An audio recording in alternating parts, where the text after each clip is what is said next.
madriguera.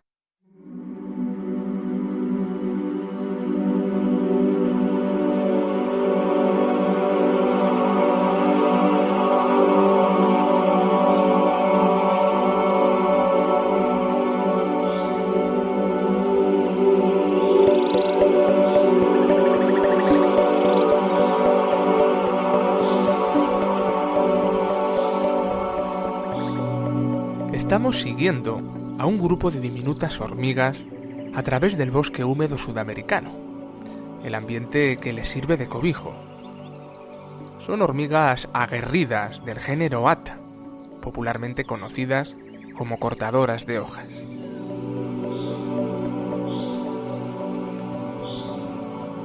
En la base de su organización como grupo está el trabajo. Las vemos caminar con prisa a lo largo de una autopista de doble sentido cuyo trazado ha sido eficazmente delimitado. A poco que observamos, vemos que la masa de insectos contiene hormigas de diversos tamaños y formas. La colonia se compone de castas.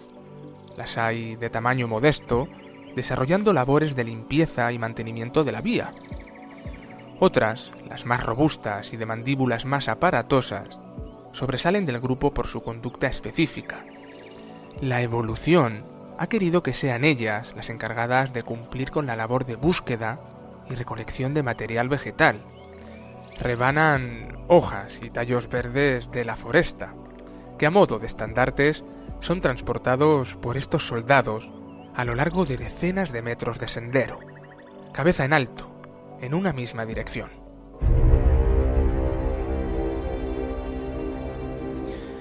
Bastará seguir el sentido de la marcha de este ejército cosechador para ver cómo los trozos vegetales desaparecen bajo tierra.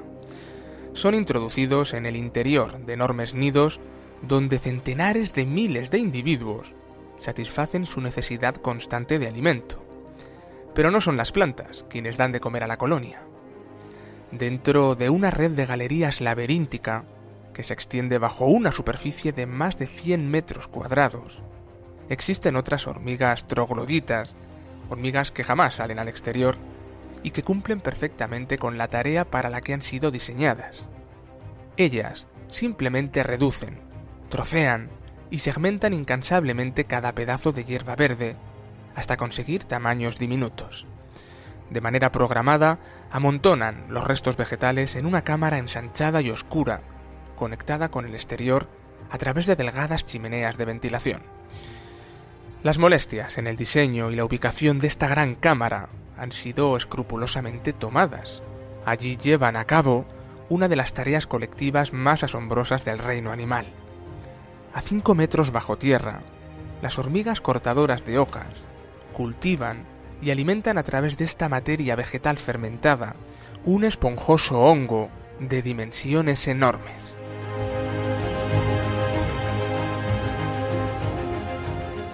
Su cultura se basa en el mutualismo. Ellas producen este hongo subterráneo a escala gigante y a cambio, toda la colonia, millones de insectos, se alimentan diariamente de él. Lo cuidan y devoran febrilmente, generando una fuente de alimento inagotable. Por asombroso que pueda parecer, estoy hablando de un hongo en la base de la existencia de una de las sociedades animales más complejas del planeta.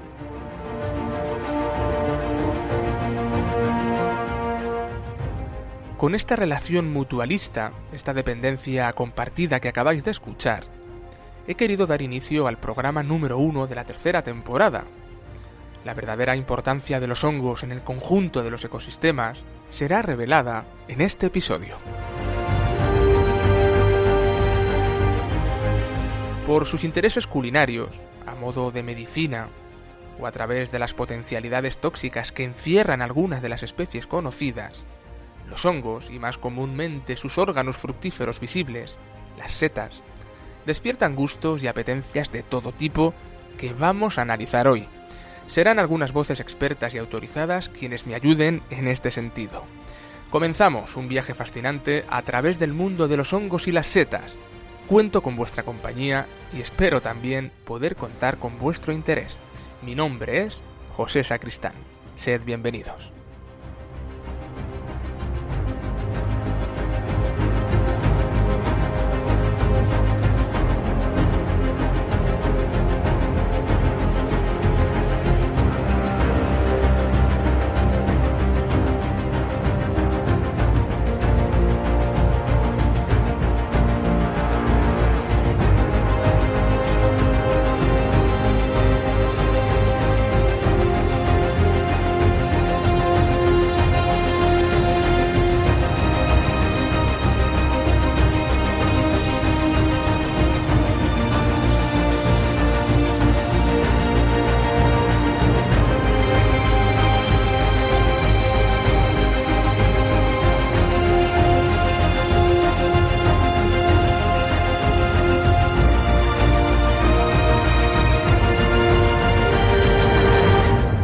Encuéntranos en iVoox y a través de Facebook. La Madriguera, el podcast ambiental que estabas esperando.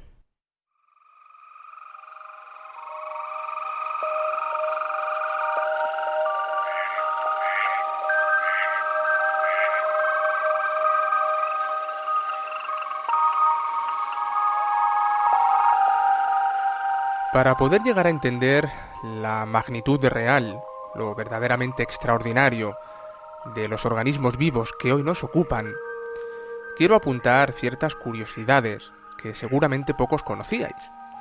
Veréis, la vida sedentaria de los hongos y su reproducción por esporas recuerda inevitablemente a los vegetales. Sin embargo, su sistema de alimentación y la presencia de glucógeno, un hidrato de carbono que solo los animales poseen en sus células, los hace emparentar con el reino animal. Lo cierto es que hoy en día se encuentran englobados en un reino totalmente independiente de plantas y animales, el reino fungi. Aunque actualmente existen cerca de 100.000 taxones reconocidos, las estimaciones globales hablan de 1,5 millones de especies distintas de hongos en el conjunto del planeta. Podemos encontrar hongos viviendo casi en cualquier rincón del mundo. Los hay que incluso han llevado su capacidad adaptativa a lugares tan extremos como la Antártida o el interior de algunos volcanes. Pero por lo general, los ambientes húmedos y con temperaturas templadas son la combinación perfecta para la gran mayoría de especies. Lo normal es verlos desarrollarse sobre medios terrestres y sobre plantas. Existen hongos especializados en parasitar árboles, animales o incluso otros hongos. Los llamados hongos saprófitos viven de la materia orgánica muerta o en descomposición. Y la denominada simbiosis micorrífica origina sorprendentes relaciones entre estos seres y el sistema radicular de algunas plantas. Los hongos son diversidad en estado puro.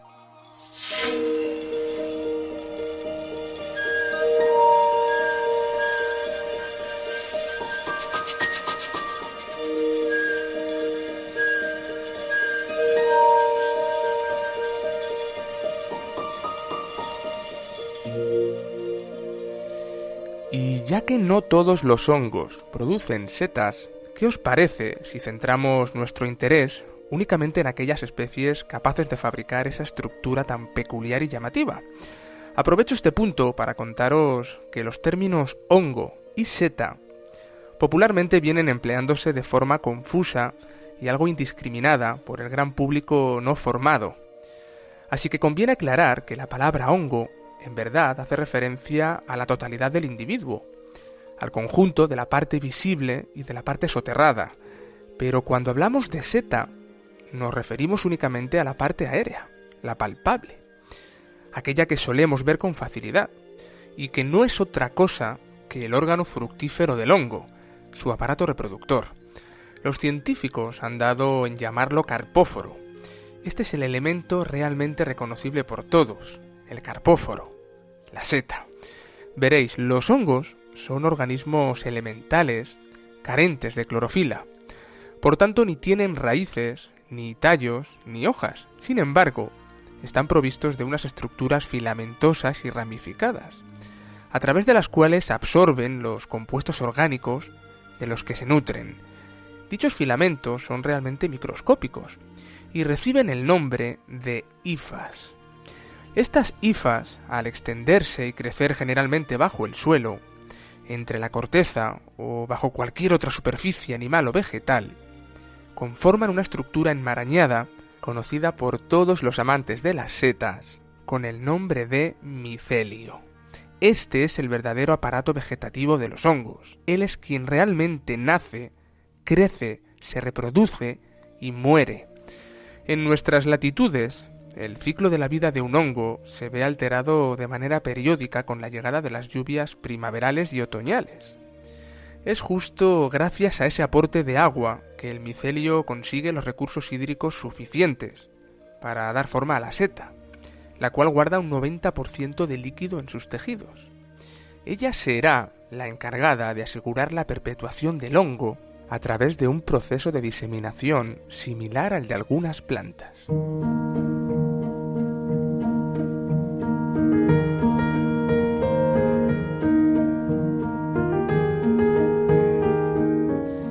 A modo de semillas, la seta almacena millones de microscópicas esporas, que tras madurar en pocos días, son esparcidas por efecto del viento o a través de la acción predadora de aves, mamíferos o insectos. Sin embargo, solo unas pocas encontrarán las condiciones idóneas para su desarrollo. Una vez desprendida y enterrada, cada espora desarrolla unos tubos germinativos largos y delgados, que al encontrarse de camino con tubos de signo contrario, funden y combinan estrechamente su información embrionaria. Esto origina una reacción multiplicadora en cadena que da lugar al ya conocido conjunto enmarañado de hifas, el micelio. Algunos micelios se extienden a lo largo de decenas de kilómetros bajo el suelo. Son realmente inabarcables. En muchos ecosistemas son el ser más grande del bosque.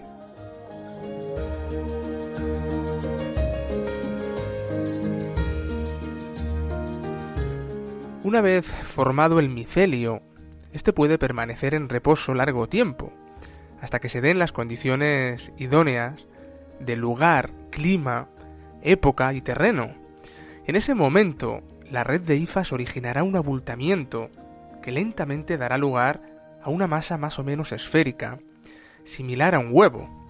Este huevo, que crece próximo a la superficie, emergerá del suelo, romperá la delgada capa exterior que lo cubre, dando lugar, me atrevería a decir, que alumbrando a la seta propiamente dicha, en un acto de eclosión realmente prodigioso. Los seteros conocen bien cada una de las partes en que se divide una seta. De hecho, es gracias a este conocimiento profundo de sus formas, colores y texturas que se pueden identificar la gran mayoría de ellas mediante la simple observación. Y de eso os voy a hablar a continuación.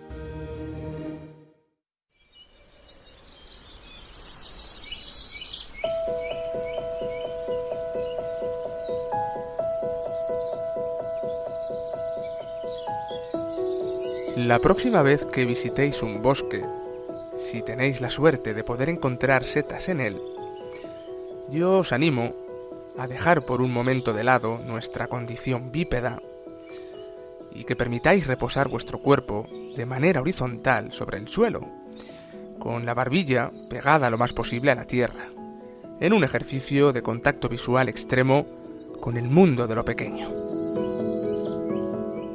Desde ese lugar y en esa posición, creedme, se descubre un universo realmente revelado a muy pocos. Ese es el verdadero hábitat de las setas.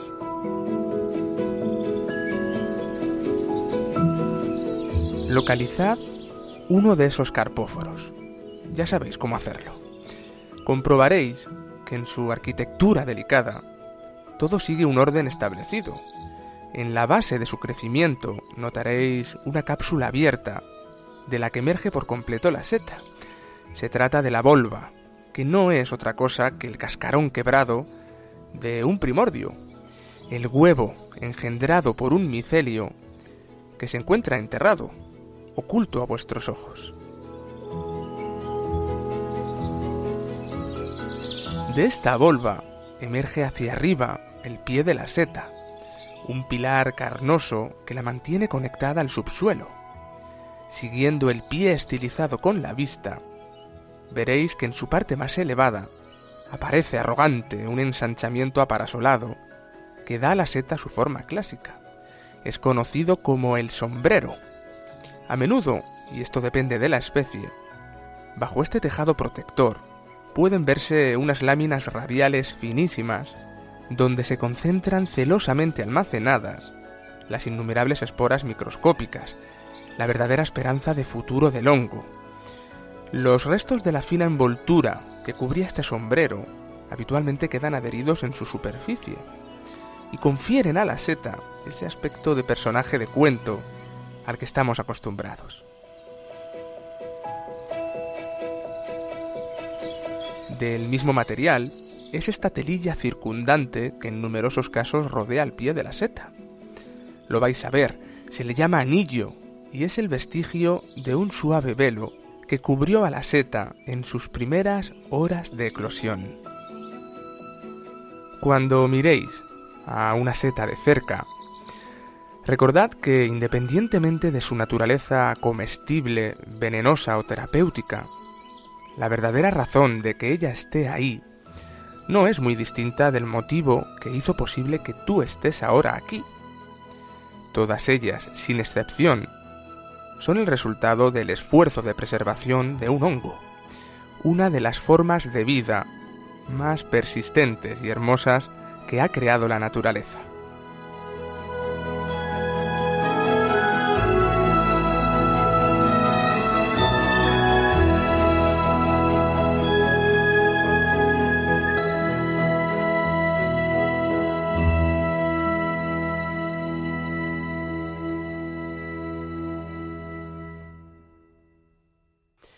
Ahora que hemos avanzado un poco más en el conocimiento de los hongos y las setas, me veo en la necesidad de acudir a los verdaderos profesionales en este sentido, y he querido que pase por la madriguera un auténtico micólogo con el que poder conversar, y del que poder aprender más en profundidad acerca de lo que tenemos entre manos.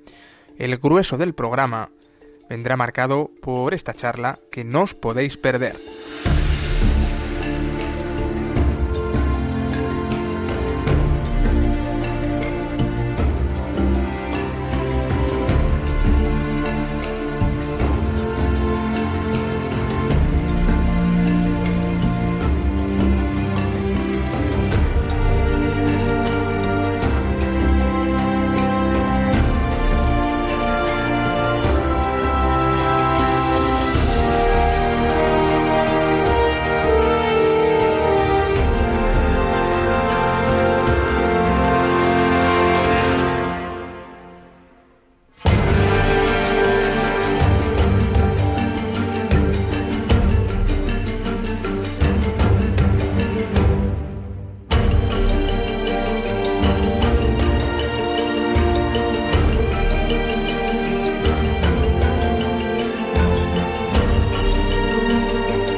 Porque lo vivo te conmueve, estás escuchando La Madriguera.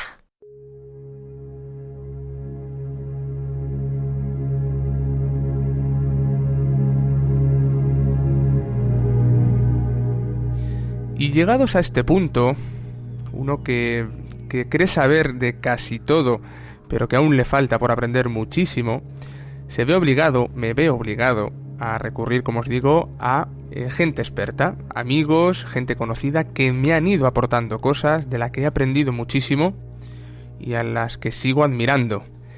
Y a mi amigo Raúl Villar Vidal, pues lo conocí hace yo creo que ya 4 años. Tuve la oportunidad en un momento de mi vida profesional en el que considero que hice lo mejor que he hecho hasta la fecha, de poder realizar todos los sábados una serie de charlas, conferencias. Yo era el organizador de aquel tipo de eventos.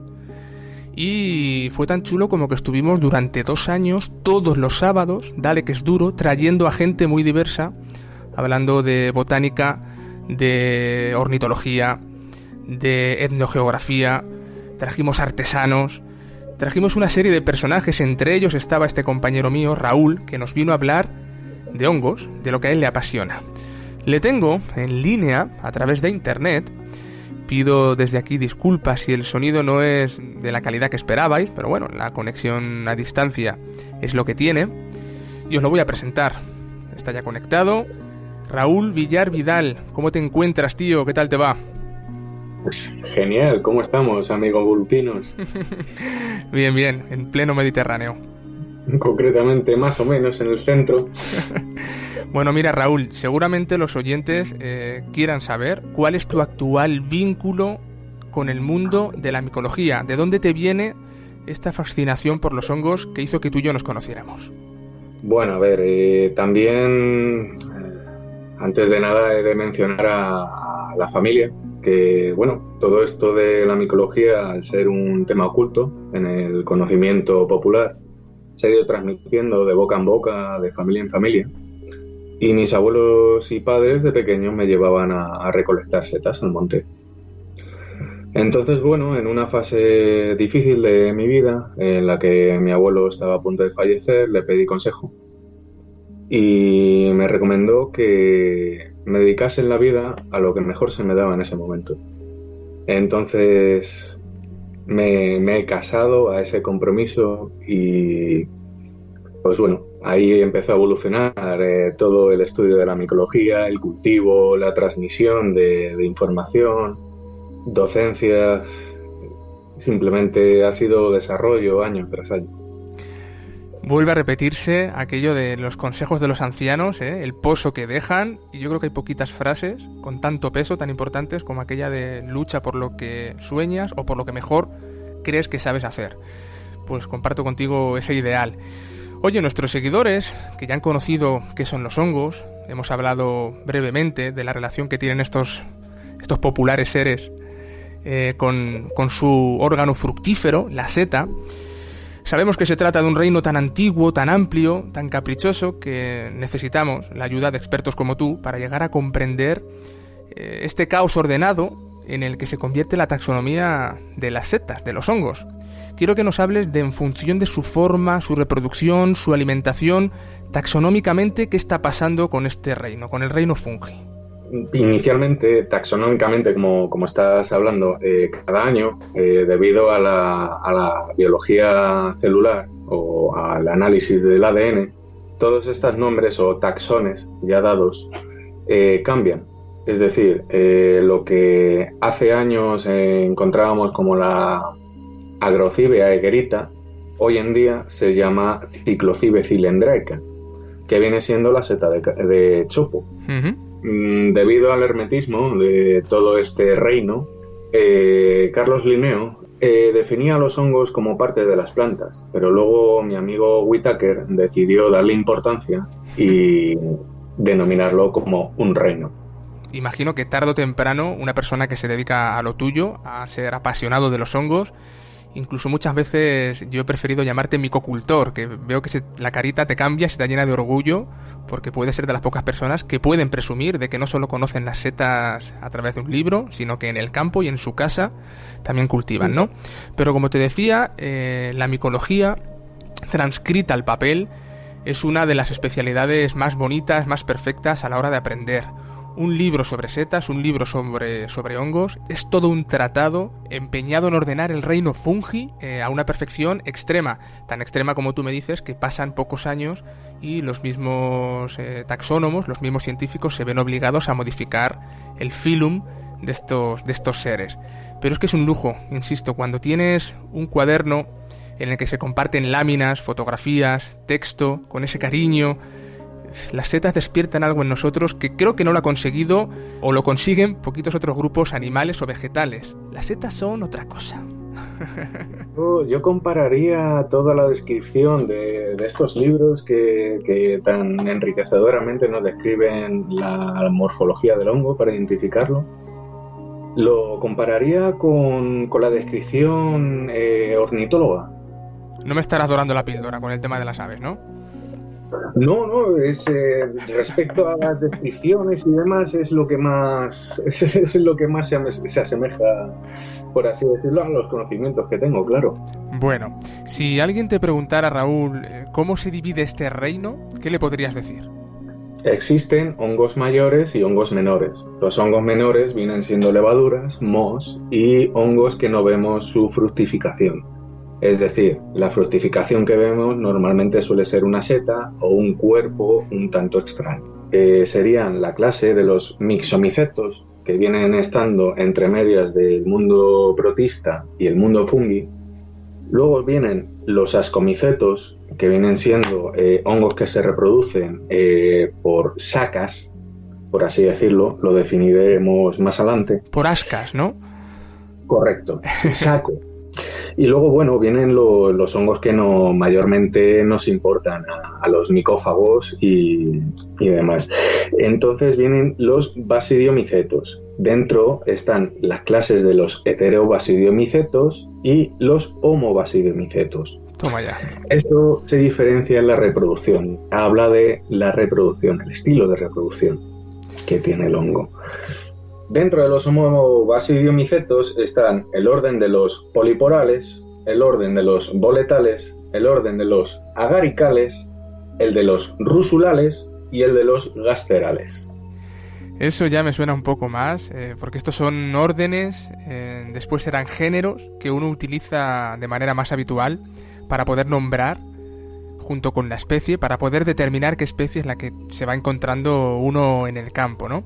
Si te parece, vamos a acudir a estos 5 órdenes en profundidad para hacer un breve listado de lo que seguramente les sonará, será ya conocido a nuestros camperos, naturalistas, seteros, que estoy convencido que nos estarán escuchando. Raúl, me viene a la cabeza, yo que no soy muy ducho en esto, pero algo creo entender y conocer, los lactarios. Vamos a hablar, si quieres, de los níscalos, de los rebollones, Lactarius sanguineus, el deliciosus, el tubiformis, que creo que también es a nivel culinario era perfecto para potenciar el sabor de según qué asados, ¿no? Sácanos de dudas, vamos a hablar de este género tan fácil de encontrar, creo que en pinares, ¿no? Sí, sobre todo en pinares jóvenes que no lleguen a más de 35 años, incluso en pinares ya adultos con regeneración de pino, es decir, cae la semilla, sale el pino y ese pinito de 5 años genera Lactarius. ¿De dónde viene lo de Lactarius? Venga, cuéntanos, que sé que esto es bastante llamativo para el profano. El Lactarius significa que lacta. Lacta significa que al herir el himenio, la parte inferior de la seta, la que está tras el sombrero, segrega una especie de látex que nos recuerda mucho a la leche materna. Por eso lo hemos denominado Lactarius. Que en el caso de Sanguineus no es nada blanco, todo lo contrario, se torna rojizo, de ahí lo de Sanguineus, ¿verdad? Correcto. De hecho, los Lactarius comestibles van de naranja a rojo, y cuanto más rojo lacte dicha seta, más sabor tiene, más gusto y más apreciado gastronómicamente está.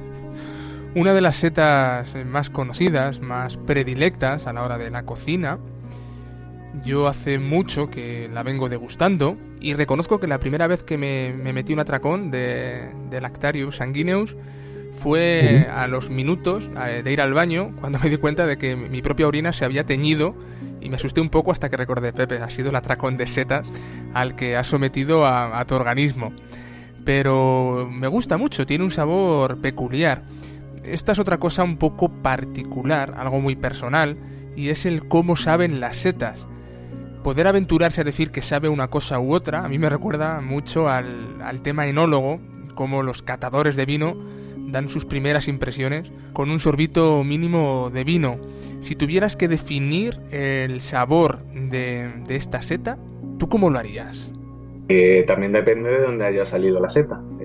Sale en pino, pero alrededor del pino, el sotobosque, también endulza o enmascara los olores y sabores. Espera, ¿me estás diciendo que el ambiente, las posibles lluvias de ese día, el entorno, también da sabor a la carne de la seta? Sí, modifica las propiedades oloríficas y de sabor, sí. De hecho, yo me gusta más que coger níscalos que salen en pinares, pero que el sotobosque sea de tomillo. O, por ejemplo, también es muy apreciado el níscalo de jara, también, debe ser por la cantidad, por el sabor de la resina del árbol, que le da propiedades. Al ser micorriza, comparte mucho más de lo que creemos. Y por tu zona, el centro peninsular, tu Sierra de Guadarrama, dime qué Lactarius encuentras en tus paseos habituales, Raúl. Pues mira, aquí, por ejemplo, en Madrid, están mayor profusión 3 especies comestibles. Uh-huh. Está el Lactarius cleti, que suele ser más temprano y suele ser muy similar al Deliciosus, que viene siendo el níscalo, bien conocido. Suele ser muy similar, pero de tonos más apagados, y salen turberas. Se suele adelantar al Deliciosus, que viene apareciendo por octubre. Y claro, luego también me he encontrado, por Rascafría y demás, el Sanguiflux, el llamado Rovelló. Ajá. La verdad es que me gusta mucho el Rovelló. Tiene un sabor que el Deliciosus se le queda corto. Menudo sibarita estás tú hecho con el tema de las setas. Mira, Raúl, yo la verdad es que tengo cierto interés en que a través de la madriguera nos ayudes al oyente a poder identificar algunas setas muy concretas, no cualquiera, las más fáciles de localizar en el medio natural. Antes de nada, y aquí sí voy a encender un poquito la alarma al oyente, me gustaría que todo lo que aquí habláramos, ya que aquí a través de la radio no se puede visualizar la forma, el tamaño, el diseño de las setas, va a ser todo acústico, que no tomemos a rajatabla, que no nos lo llevemos al extremo, lo que aquí Raúl y yo aportemos a modo de selección en el medio natural, porque podemos caer en el riesgo, en el error de equivocarnos. Hay setas, y ahora Raúl nos contarás, que se parecen tanto, y una de ellas es comestible y la otra no lo es, que hoy simplemente es aproximarnos, hablar de manera apasionada, romántica, sobre un reino que nos tiene fascinados. Pero no queremos hacer una guía auditiva para seleccionar, para identificar setas en el monte. Sería una negligencia y tanto Raúl como yo creo que no nos vamos a meter en ese embolado. Lo que sí me gusta que aportes de vez en cuando son pequeñas pinceladas en cuanto a la forma, la intensidad, el lugar donde encontrarlos, cómo son, ¿vale? Sí, los Lactarius pertenecen a la familia, al orden de las rúsulas. Se utiliza a la hora de reforestar bastante, porque suele ayudar mucho en las etapas primeras de regeneración de bosque, junto con las labores forestales y toda la materia orgánica que se deja en el suelo, ayudan a descomponer y crean suelo, pudiendo albergar muchas más especies de las que se han implantado inicialmente. Hay muy pocos casos de intoxicación con rúsula, ya que es un tipo de seta muy fácil de identificar porque coges el pie y parte como una tiza, que es algo característico del orden rúsula. Uh-huh. De manera que, bueno, a la hora de comerla se debe probar un pellizquito, paladearlo, saborearlo sin tragarlo, y si pica no es comestible, pero si por el contrario no pica y es un sabor agradable, tampoco hay que tragarlo, pero indica que la seta es comestible. Yo aconsejo llevar una botellita de agua para enjuagarte la boca por si caes en la mala fortuna de que sea picante. Bueno, pues esto en cuanto a rúsulas, lactarios, níscalos, ¿sí? Pero no son las únicas comestibles. Cantarellus cornucopioides. ¿De qué estoy hablando cuando trato de este hongo, Raúl? Bueno, más comúnmente conocida como la trompeta de los muertos. Se vende muy bien desecada, de hecho sale el roble, es una gozada verla porque es bastante llamativa. Nunca te esperas, la verdad es que yo soy un hombre de poca fe cuando voy andando por el monte. Pero cuando me encuentro, eso me ayuda, cuando me encuentro cosas, llevarme una sorpresa más grata. Bien, imagino que con el tiempo habrás podido ir teniendo noción de las propiedades culinarias de cada especie, ¿no? Creo que es un tema que a ti personalmente te interesa de manera especial y me gustaría que nos hablaras, Raúl, de los sentidos que despiertan las setas en un primer encuentro. Bueno, pues los usos gastronómicos de las setas mayormente vienen dadas por sus propiedades.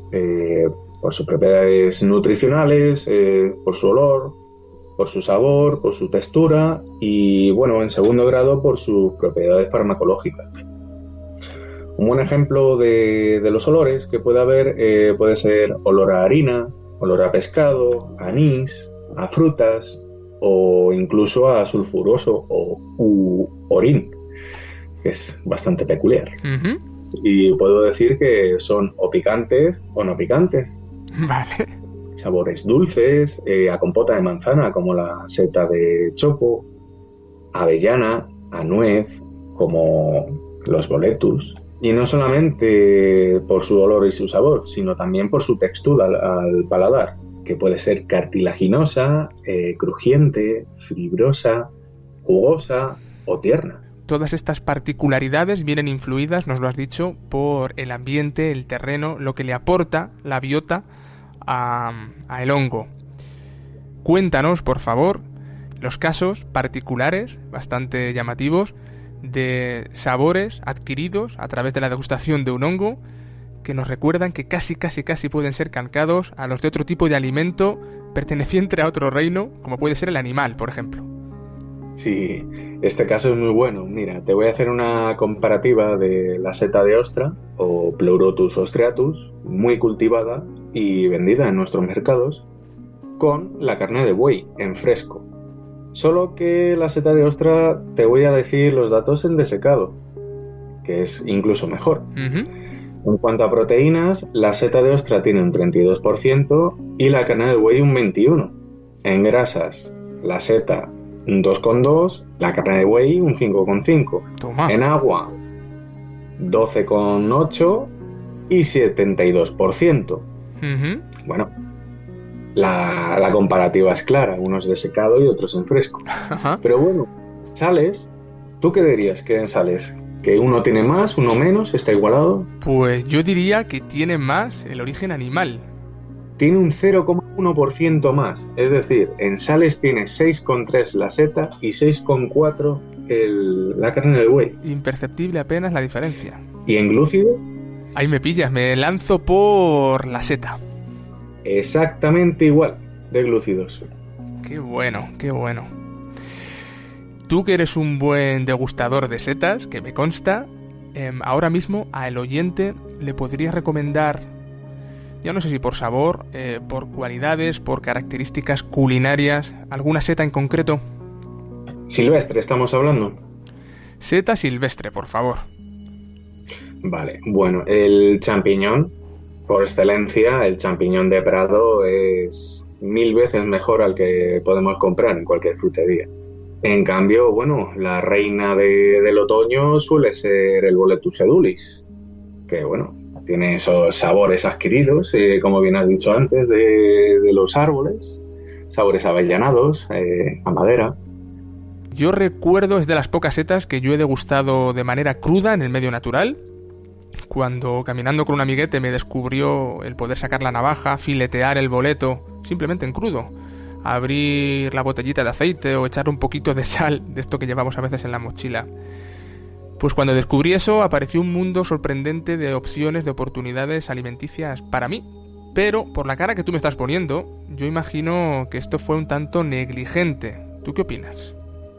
A ver, yo como docente nunca aconsejo tomar nada en crudo. Nada. Incluso el boletus. Está muy de moda tomar boletus en carpaccio.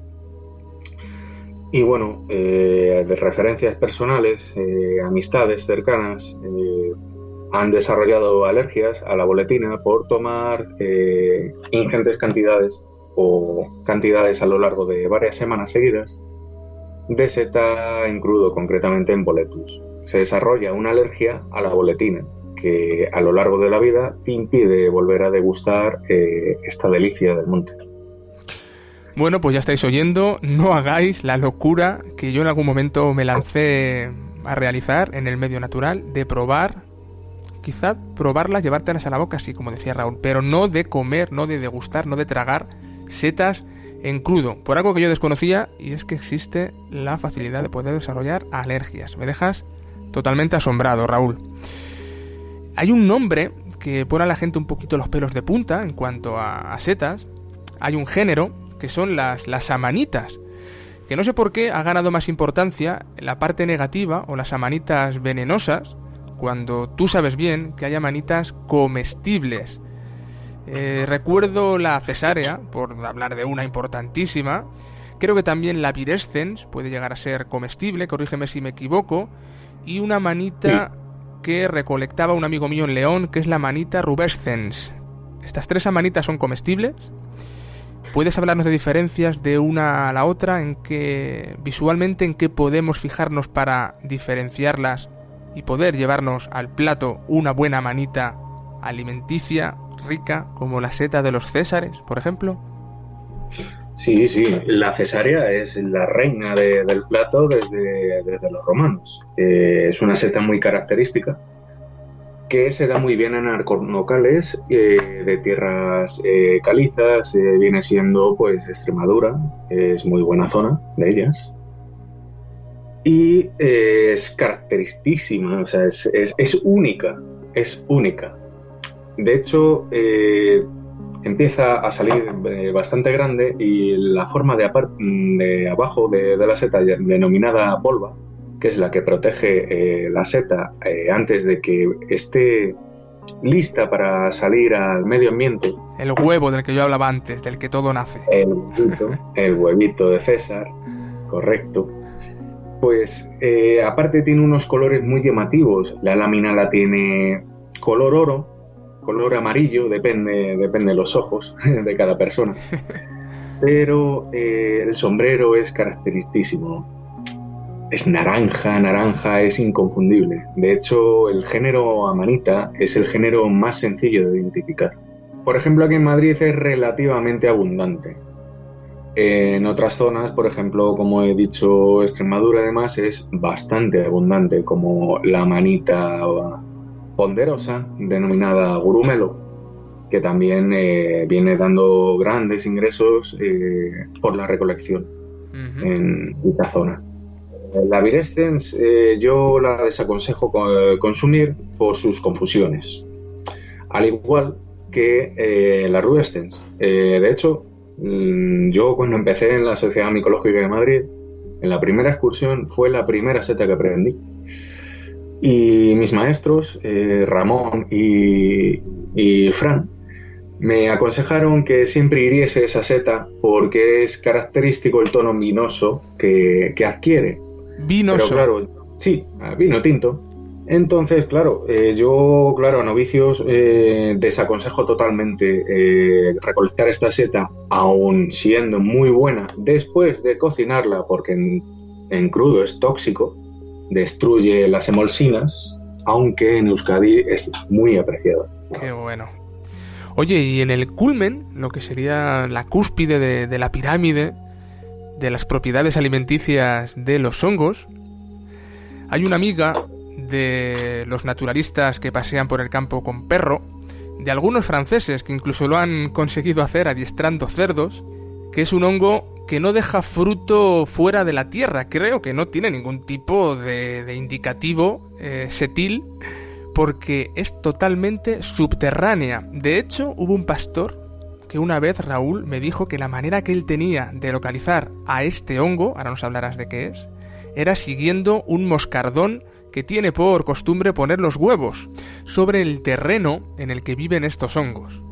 Fíjate si el tío era avezado, que según este insecto se iba posando, iba colocando unas estaquitas, hacía como una especie de seguimiento de un caminito que le decía que debajo de esas estacas posiblemente estaba esta micorriza, estaba este hongo que es muy apreciado a nivel gastronómico. Cuéntanos, venga. Pues me acabas de sorprender mucho con la moscarda. Mucho, la verdad. Ya te daré el contacto. Genial. Pues, a ver, a raíz seguramente del descubrimiento de este hombre, se empezaron a realizar los primeros pozos truferos, que se clavan estacas, se dejan clavadas estacas para marcar la mayor área de aparición de dicho hongo. La trufa, que creo que trufas hay varias especies, ¿no? Pues, por ejemplo, está la Tubera estivum, que es la trufa de verano. la Tuber melanosporum, que es la trufa negra, y la reina de la casa, que es denominada como Tuber magnatum, la trufa blanca, o del Piamonte. ¿Nos puedes decir qué es esto de la micorriza? Que lo he dejado caer, pero quiero que un micólogo profundice en ello, porque yo no me explico tan bien como tú. Bueno, pues la micorriza es uno de los tres tipos de alimentación que tienen los hongos. Existen los saprófitos, que son los encargados de descomponer materia orgánica, los parásitos, que o bien parasitan o matan a la célula del hospedante, y luego están las micorrizas o simbiontes, que son hongos que viven asociados a las raíces absorbentes de los árboles, que mientras el hongo le está proporcionando una superficie de un 80% más de absorción al árbol, ¿sí?, le están proporcionando antibióticos y otro tipo de sustancias que el árbol no puede sintetizar, pero el hongo sí. A cambio, el árbol toma del árbol azúcares, hidratos de carbono y otros componentes. Es un mutualismo, ¿no? Podríamos considerar, Raúl. Sí, al igual que la Candida albicans que habita en nuestros estómagos o la Termitomycetes titanicus que vive asociada con unas termitas. ¿Y de dónde sale este interés desorbitado por hacer que la trufa sea tan cara, comercialmente sea un alimento de oro? ¿De dónde sale este interés culinario tan desorbitado, Raúl? Pues os sorprenderá, porque diréis, joder, ¿qué sabor tiene? La verdad es que tampoco tiene mucho sabor. La trufa viene apreciada por el olor. Aroma. Por el aroma, correcto.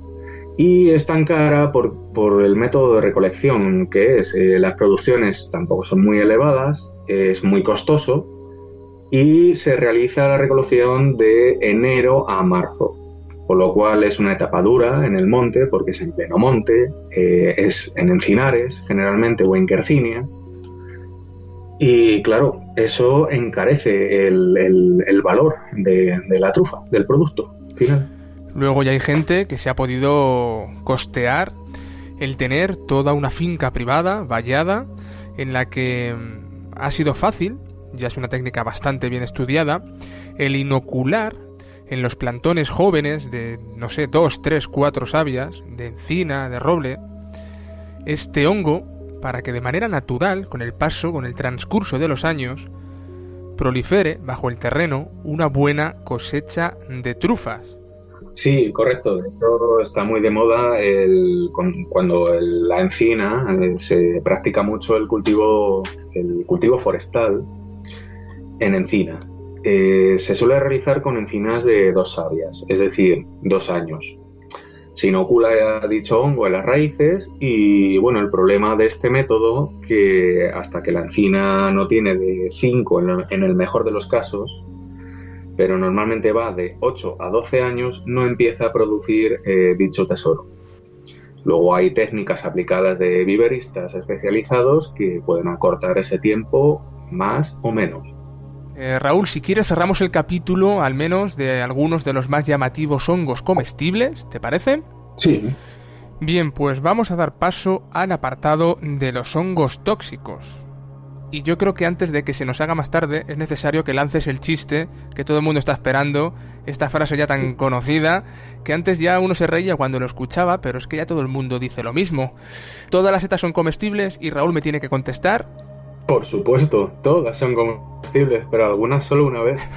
Vale, ya está el chiste hecho, ¿vale? Venga. Bueno, dicho esto, vamos a hablar de las que son tóxicas, no venenosas. Vamos a intentar diferenciar entre comestibles, tóxicas y venenosas, ¿te parece? Correcto, vale, muy bien. Venga, ejemplos y reacciones frente al organismo humano de estos hongos tóxicos, por favor. Bueno, por ejemplo, tenemos varios cuadros, por así denominarlos, que vienen siendo las intoxicaciones por consumición. Es decir, por contacto, esos falsos mitos de, toco la seta y me enveneno, no existe. Todas las intoxicaciones vienen precedidas de una ingestión de la seta. Dicha ingesta puede contener, nos puede provocar distintas afecciones por las diferentes sustancias activas que contienen los hongos.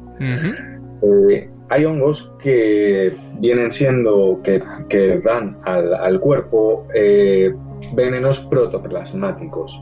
Por ejemplo, las amanitotoxinas, que bien llamadas vienen de las amanitas, las giromitrinas y las orellaninas, que vienen siendo las giromitrinas referentes a la familia de las morchelas, y las orellaninas a el Orellanus cortinarius, popularmente conocido como el asesino de montaña.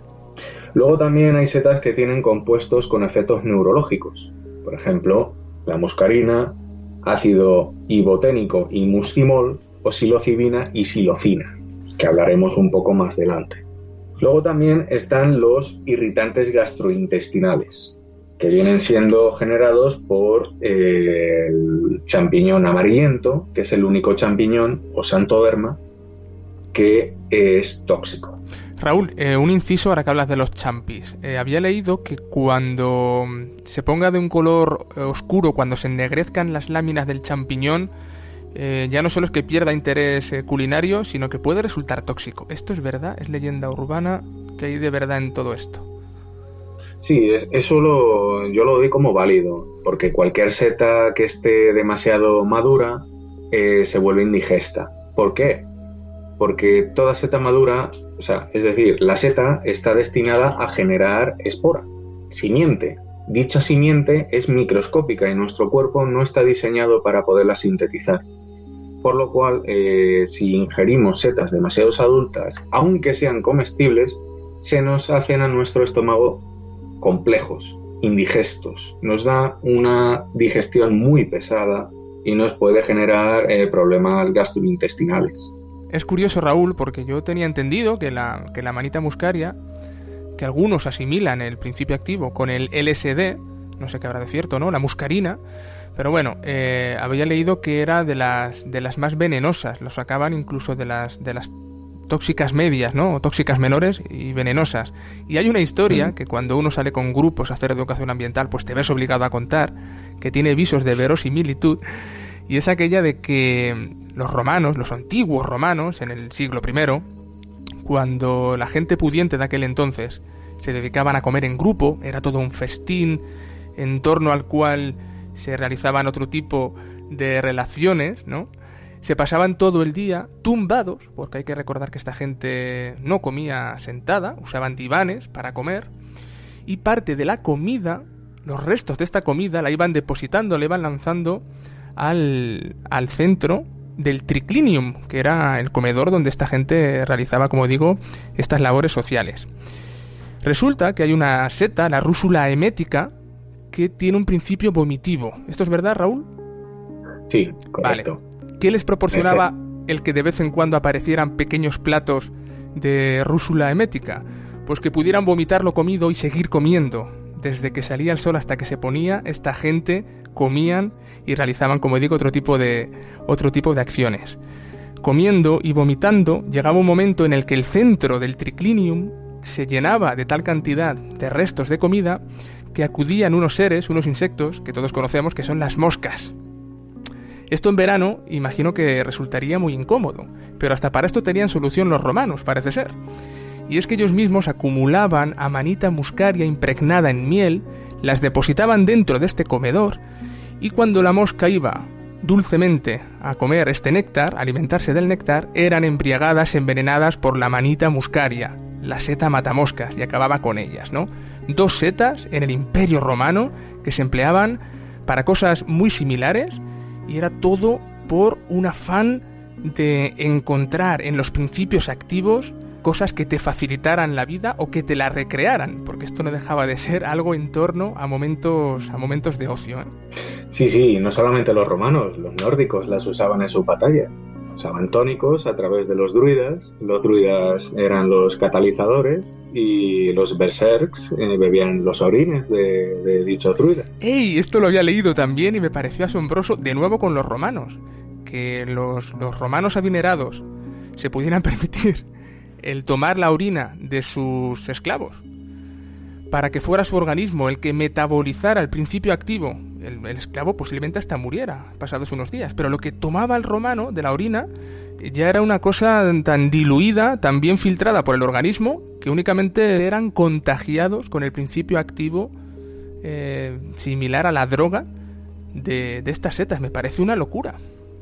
Sí, bueno, aplicable a otras tantas prácticas de hoy en día.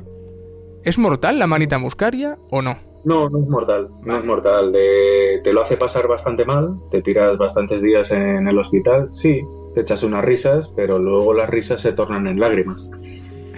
Insistimos en que lo que aquí hablamos simplemente es una conversación entre un experto y un aprendiz de todo, pero no queremos que la gente a través de los auriculares intente probar nada ni hacer el imbécil, en este caso, porque incluso Raúl ahora nos va a contar las reacciones verdaderas. Es una locura. Las reacciones verdaderas que ocasiona en el organismo la ingesta accidental o fortuita de este tipo de hongos tóxicos. Sí. De hecho, bueno, yo catalogo las toxicidades en 3. Tóxicos menores, que vienen siendo pues problemas gastrointestinales, que viene siendo irritación del colon, por ejemplo, consumir mal el boleto baboso sin retirarle la cutícula y el poro. Es decir, echarlo tal cual al puchero. Que hasta las setas hay que limpiarlas a la hora de cocinarlas. Sí, hay que limpiarlas y, como bien he dicho antes, no consumirlo nada crudo. De hecho, el ser humano no ha triunfado por comer las cosas en crudo. Otro ejemplo muy claro sería el champiñón Santoderma, que amarillea y huele a sulfuro. Ese sí, es comestible, pero provoca problemas gastrointestinales. Ya veo. ¿Y de los tóxicos medios, qué destacarías de esas setas con toxicidad intermedia? No sé, ¿qué originan en nuestro organismo? Son setas que por acumulación de tóxicos te provocan distintos síndromes, como la orellanina, el síndrome muscarínico, el síndrome orellánico, que son bastantes problemáticos. Se pueden tratar, no te llevan a la caja de pino, te dejan el cuerpo bastante irreparable. Raúl, háblanos por favor del Coprinus atramentarius, que con ese nombre seguramente venga acompañado de algún proceso postalimenticio curioso. De hecho, atramentarius significa mal atraco, mal presagio. También el Coprinus atramentarius y la Clitocibe clavipies provocan el mismo síndrome, que son incompatibles con el alcohol. Es decir, si has tomado alcohol 2 días antes de consumir esta seta o 2 días después de consumir esta seta, te va a provocar un cuadro clínico que yo que ustedes invertiría en váteres con asas para realizar la fuerza con más ahínco. De hecho, los antiguos curanderos recetaban esta seta para dejar el alcohol. Y medicamentos de hoy en día se basan en el principio activo de estas setas. ¿Qué hay de cierto en tratar a los cortinarios como los más peligrosos a la hora de la ingesta accidental de todos los hongos? Raúl, háblanos de un hongo del que antes ya nos diste una pincelada, por favor. Bueno, vamos a hablar del asesino de montaña, científicamente denominado como el Cortinarius orellanus. Uh-huh. Esta seta, a ojo inexperto, es perfectamente confundible con otra similar y comestible.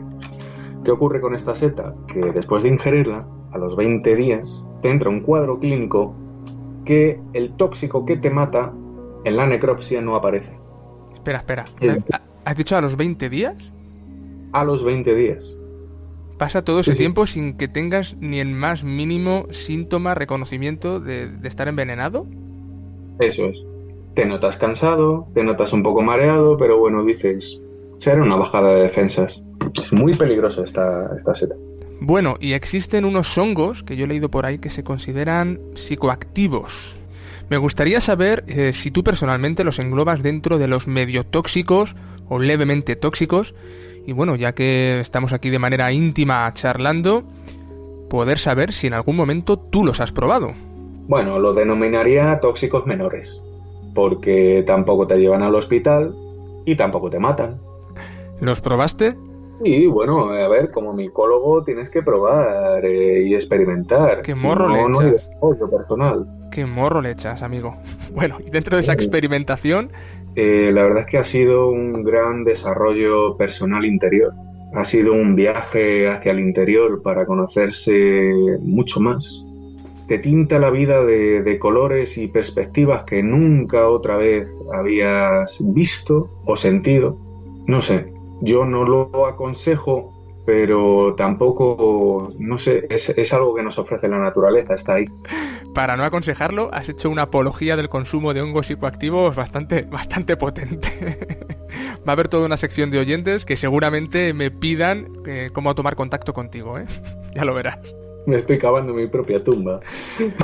Bueno, permíteme insistir en que nosotros nos tomamos esto con todo el humor posible.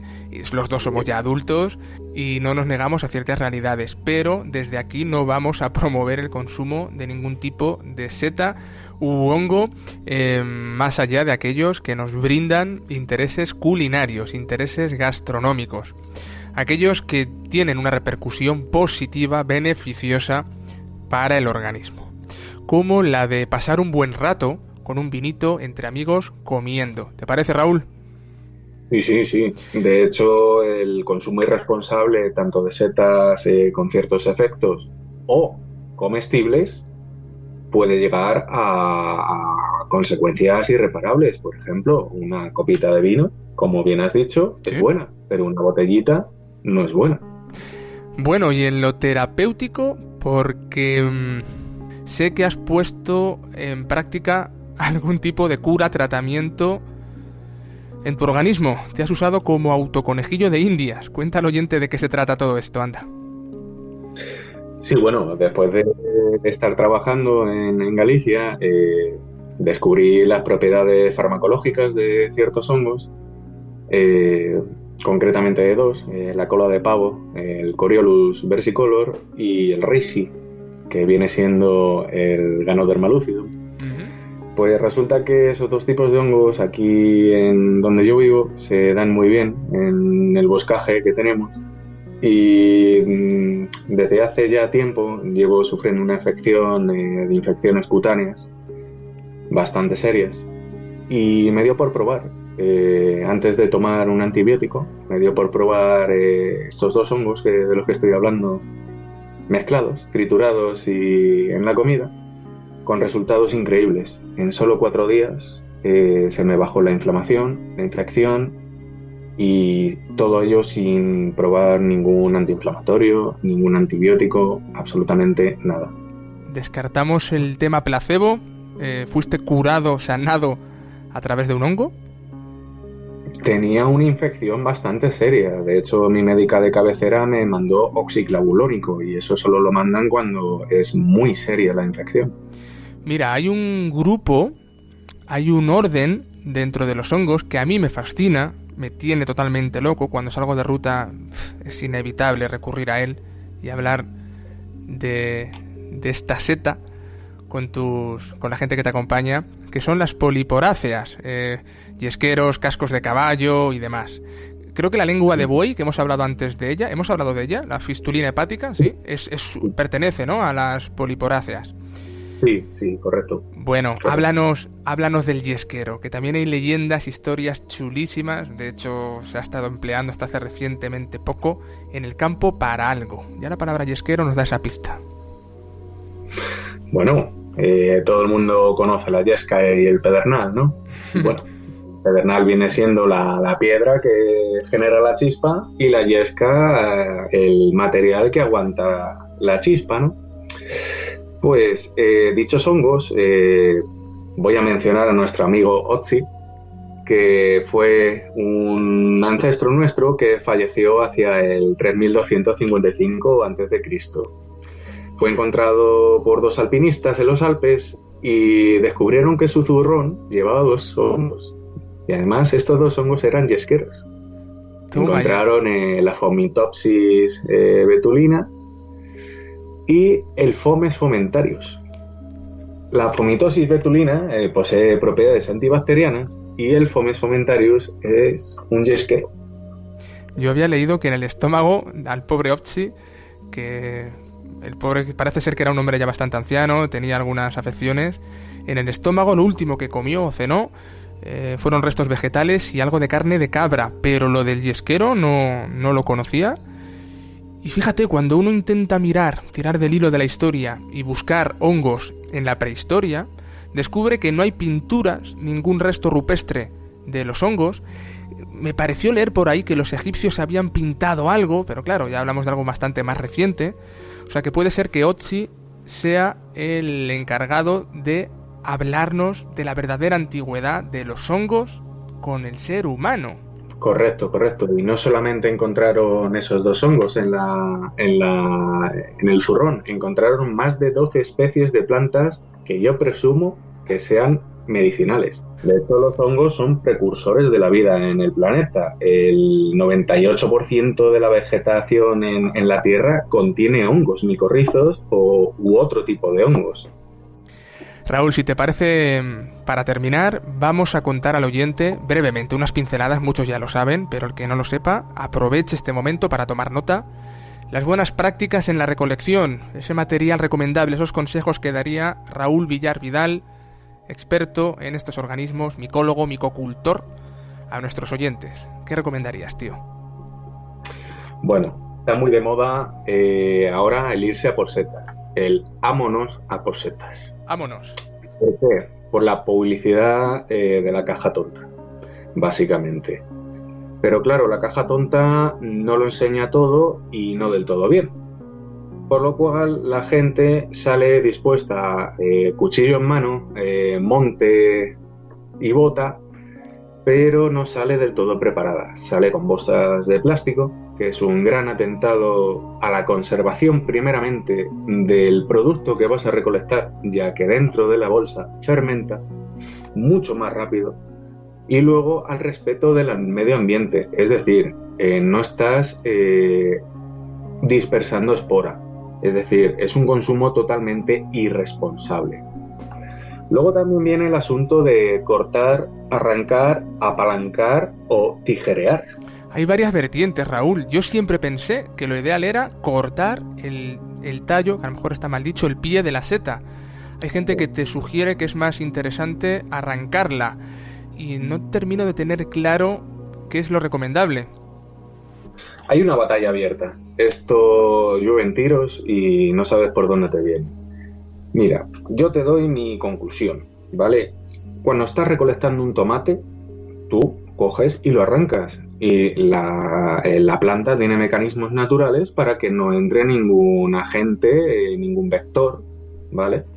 Pero claro, esto es muy relativo. A la hora de recolectar un carpóforo, que viene siendo una seta, si es la primera vez que lo haces y no sabes cómo va esa especie o género, lo mejor es extraer la seta entera. Y al extraer y arrancar la seta entera, ¿vale? Esto hazlo una vez, hasta que aprendas. Pero claro, una vez lo sacas, ves la cantidad de micelio adherido o la cantidad de terreno que despega la seta al arrancarlo. ¿Qué quiere decir? A mayor cantidad de terreno o micelio despegado del terreno, más destrozo estás haciendo, por lo cual esa seta debe ser cortada, no arrancada. A la gente que justifica el arrancar para no dejar una herida por la que pueda entrar cualquier agente, cualquier patógeno externo a dañar nuestra seta, habría que responderla con este testimonio que para mí tiene mayor peso. Merece más la pena, quizás, romper, cortar, hacer una herida limpia, que para eso las navajas seteras no son una navaja cualquiera, están bien diseñadas, que arrancarlo todo y llevarse gran parte viva que no se va a consumir, ¿no? Y siempre tapar, siempre tapar. El mejor setero es el que no deja rastro en el monte. Perfecto. Oye, mójate un poquito.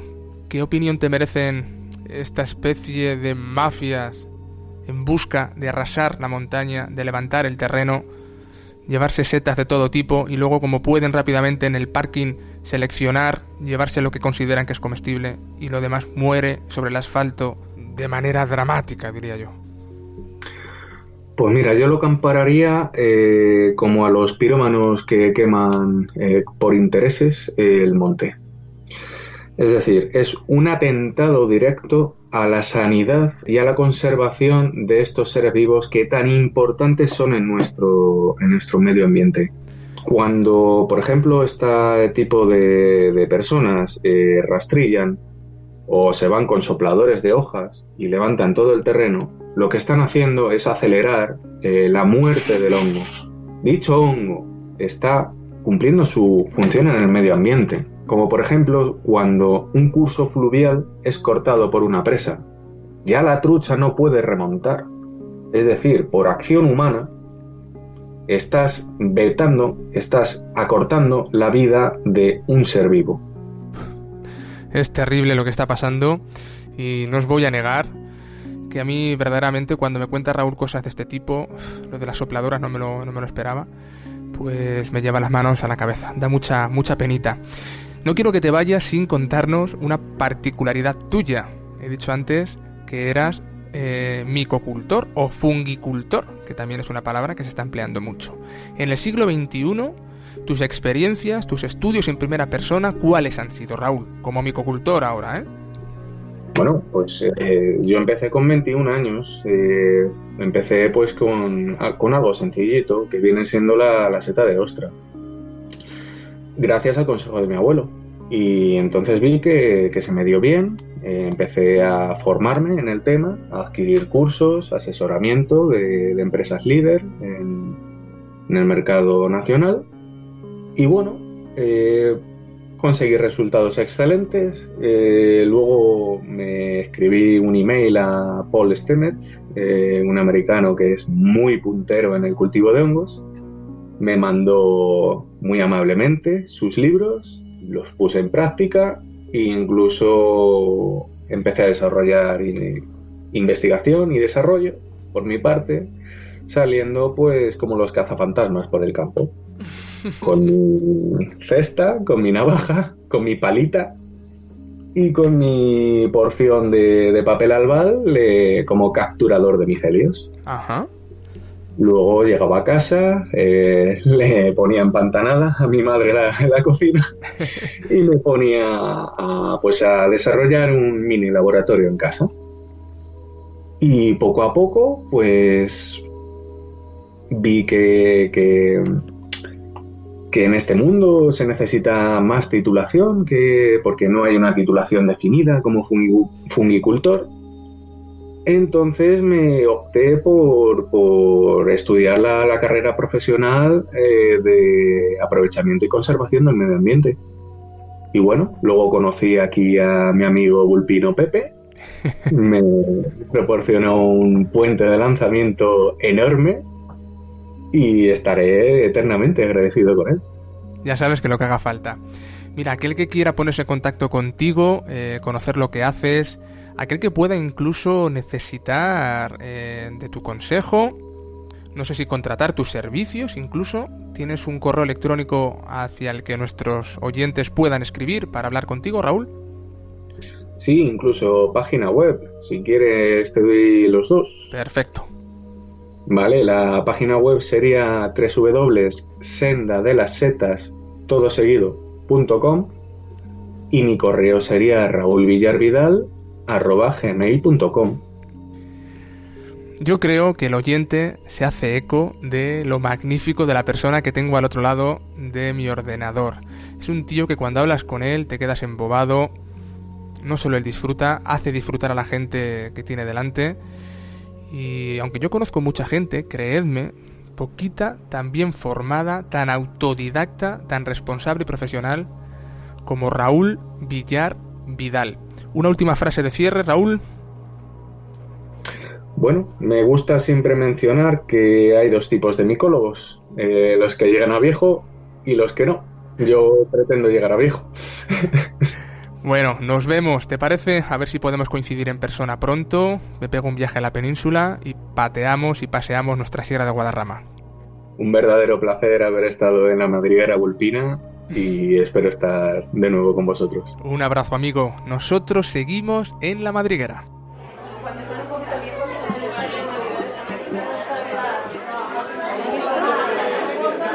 buffer del demonio, le decíamos nosotros, buffers del demonio.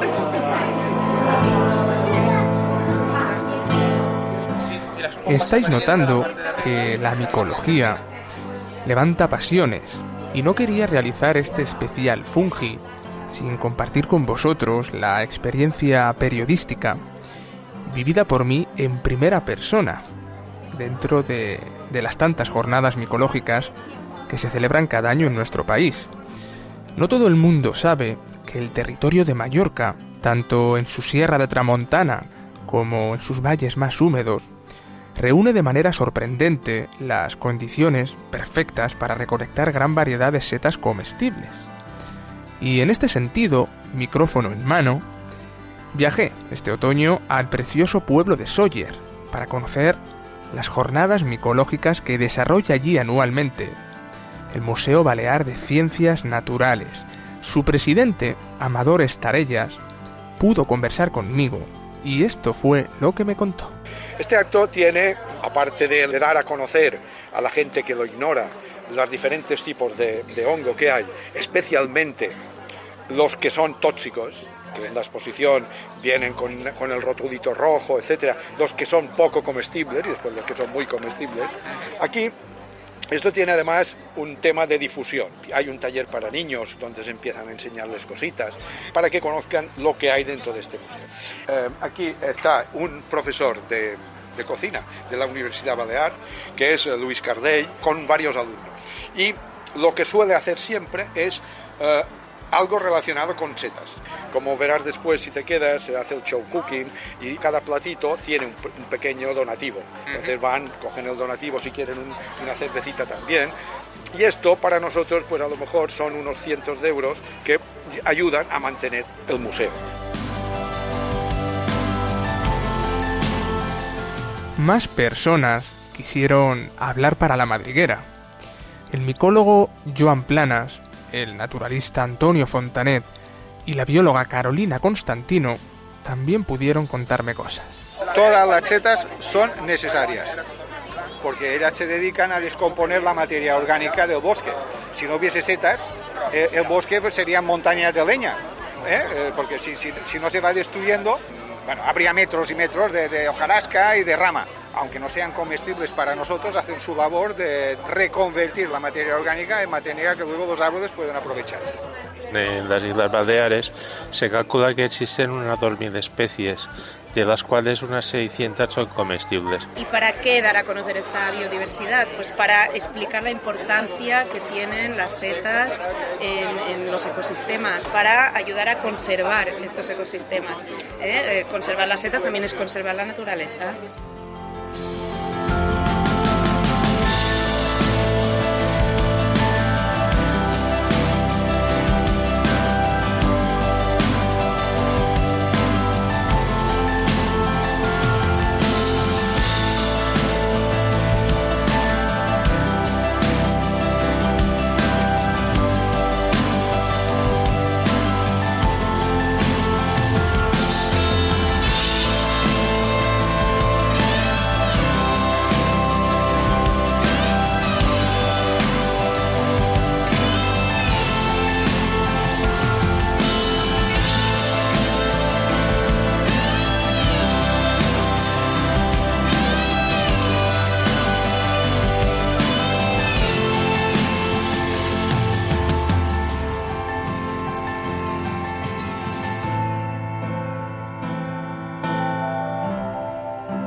La Madriguera.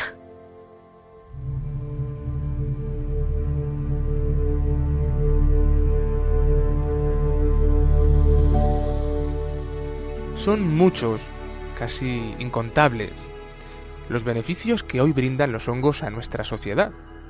La penicilina surgió como resultado de largas horas de estudio y observación del hongo Penicillinum notatum, del que se pudo demostrar que destruye eficazmente las bacterias.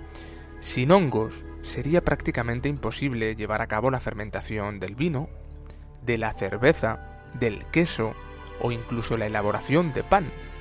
Conviene recordar que esos sabores que tanto nos gustan se deben a la presencia de hongos levaduriformes. La levadura, un tipo de hongo microscópico de cuyo metabolismo nos servimos diariamente en nuestra alimentación. Tan integrado está el mundo fungi en el nuestro, que hasta la palabra humano tiene su raíz latina en el vocablo humus. Es de ahí de donde venimos y así como acabamos, siendo humus, una suerte de descomposición fúngica recicladora que hace que el monte huela a pura fertilidad. La ciencia moderna tiene hoy la sospecha fundada de que bajo este humus, las plantas y árboles de todo el mundo podrían estar comunicándose, compartiendo información relevante entre sí, de manera permanente, y sirviéndose para ello de las redes kilométricas de micelios que viven enterradas bajo nuestros ecosistemas. Todo apunta a que verdaderamente existe un vastísimo sistema de mensajería oculta que muchos han dado en llamar la Internet del bosque. ¿Quién sabe qué nuevos secretos aún por descubrir encierra este peculiar grupo de seres vivos?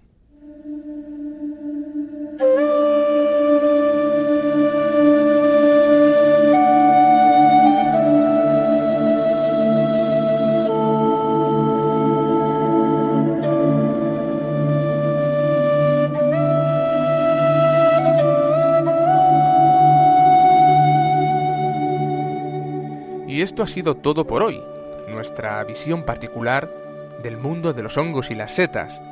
Después de haber escuchado este episodio monográfico, espero que hayáis encontrado en él argumentos suficientes para sentiros un poco más curiosos y con ganas de seguir profundizando en el conocimiento del mundo que nos rodea. Un mundo plagado de multiversos que conviven estrechamente y que a menudo son ignorados. Desde aquí os doy las gracias a todos quienes nos seguís y antes de irme os recuerdo que han hecho posible el programa de hoy Karin Gisela Zuirner, Raúl Villar Vidal, Amador Estarellas, Joan Planas, Antonio Fontanet, Carolina Constantino y este que os habla, José Sacristán. Os espero en la siguiente madriguera. Sed felices.